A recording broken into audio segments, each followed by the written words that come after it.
think it's stupid on stilts. Why?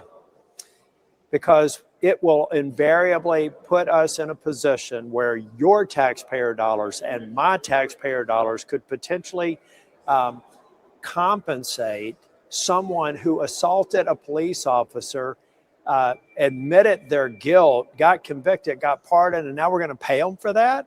That's absurd. The American people are going to reject this out of hand. When you take money from me to give to a purpose that I vehemently disagree with, that's tyranny, and that's what that account is. These people don't deserve restitution. Many of them deserve to be in prison.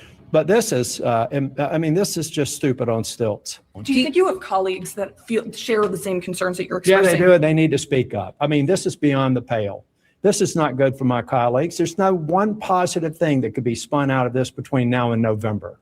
This is bad policy, it's bad timing, and it's bad politics. What's up, everybody? Welcome to the channel. And today we're going to be talking about Thom Tillis and how he's pissed off at Donald Trump for several different things. This is just one example when it has to do with these people that will be getting money from this fund because they had lawfare done to them by the federal government. Now, guys, in this next video, it has to do with a different subject. So stick with us and it's going to be interesting. We'd appreciate if you'd subscribe, like, and share. It's a huge boost to the channel. Well, number one, I hate that Bill Cassidy lost. He's a great American, great senator, and I still look forward to working with him through the remaining tenure, our tenure here in the U.S. Senate. Cornyn, the same thing. And to call Paxton ethically challenged is to call Jeffrey Dahmer suffering from an eating disorder. This guy is an empty suit and will do us no service by being in the U.S. Congress. I hope that Texans realize how tough John Cornyn is, how pro-Second Amendment he is, how pro-limited government he is, how pro-America First he is. And when they go to the polls on Tuesday, I hope that they know that they've got a great American who deserves reelection, and the other guy is going to be nothing but an anchor on our conference for as long as he's in the U.S. Senate. And last question, though, is there going to be something of a you only live once, YOLO caucus of Republicans on their way out the door that President Trump has helped pressure and instigate? It's, you know what I try to tell everybody, folks, if you're not running for re-election, then that one filter that you need to make sure your words are measured so that the Democrats can't use it against you and maybe some Republicans, you've just got to have that extra filter. And I'm telling you, it's great not having it so that you can get the same point across, but now you can use unambiguous words. And I'm being unambiguous on Paxton. He is a failure. He doesn't deserve to be in the U.S. Senate. And John Cornyn is one of the most powerful, one of the most influential, one of the most patriotic members I've had the privilege to serve with over the last 11 years. All right, Senator Thom Tillis, YOLO with the bolo. Thanks for joining us. YOLO with the bolo. Yeah, the Tillis makes me sick. I want to address one point. All right, so this money is set up for people like the January 6th victims who were lawfare was definitely used against them. They were charged with crimes they should have never been charged with, like trespassing is what most of them did. A lot of these people lost homes, jobs, spouses. The damage is irreparable, even if we pay them back. And there's people that deserve to be paid back who are incarcerated for a long time. I love Ken Paxton, and I want him to get elected.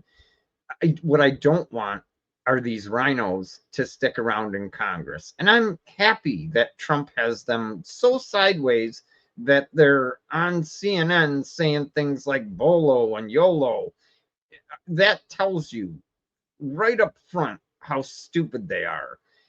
This guy is willing to spend any amount of money to help Ukraine or anyone else. He is willing to spend your tax dollars on every fruitless BS cause, but when it comes down to reimbursing Americans who should have never been arrested and charged with crimes, he's crickets. In fact, it's worse than crickets. He's against it. I don't disagree with anything you said. Here's the thing about the, I guess the fund, these people are calling it a slush fund, is that people like, let's say, Hunter Biden, he could go and say and claim that he was unjustly attacked by the DOJ and the federal government and get money. So what I'm saying is there needs to be some kind of I guess, buffer there to make sure fraud doesn't come into play here. Now, there's only, I think, right now they have, I think, a dozen people that cannot get funds from this. And one of them is Donald Trump himself, as well as his sons, his daughter, and a few other people. So I think you need to actually wind that out and put also someone like, in my opinion, Hunter Biden. Also, I would also put Joe Biden. I would put a lot of other people in there in order to make sure no fraudulent people can get money out of this. And unfortunately, they haven't done that yet. I think they need to actually start doing that to stop that from happening. Now, number two, when it comes to Ken Paxton, what he's upset about is Trump endorsed Ken Paxton, and Cornyn has decided to back away and go ahead, I guess, give the seat to Ken Paxton to run against Democrat. There's something I think Trump's not calculating here. And these guys have another 6 months left in their term. They can make it very difficult for him to get anything done. And to be quite honest with you, it's been difficult anyway. But they can make it even more difficult. There already looks like Bill Cassidy took away the War Powers Act and voted for it with the Democrats and the Senate.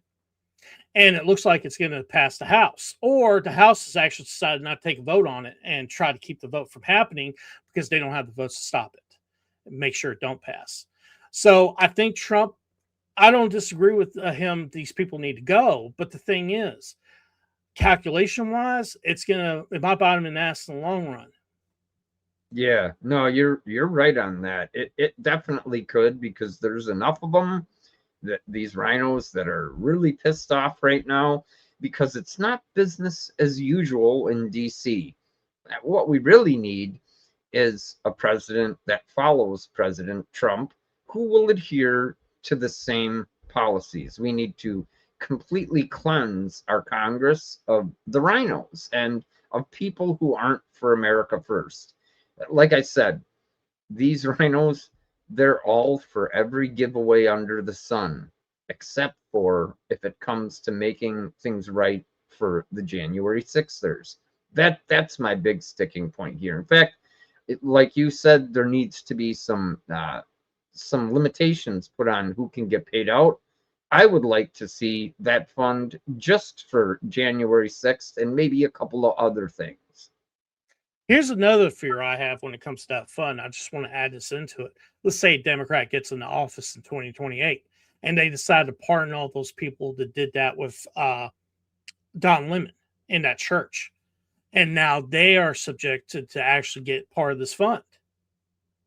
That's the fear that I have with this. And this is the misuse I could see that could happen later on. That's why I'm wondering if the fund is even worth it. I'm just asking. A legitimate fear. Yeah, that's totally legitimate, because that's what they'll do. Exactly. All right, guys, this is the end of the video. We hope you enjoyed. Please hit that like button, comment, share this out to everybody. Thanks for being with us.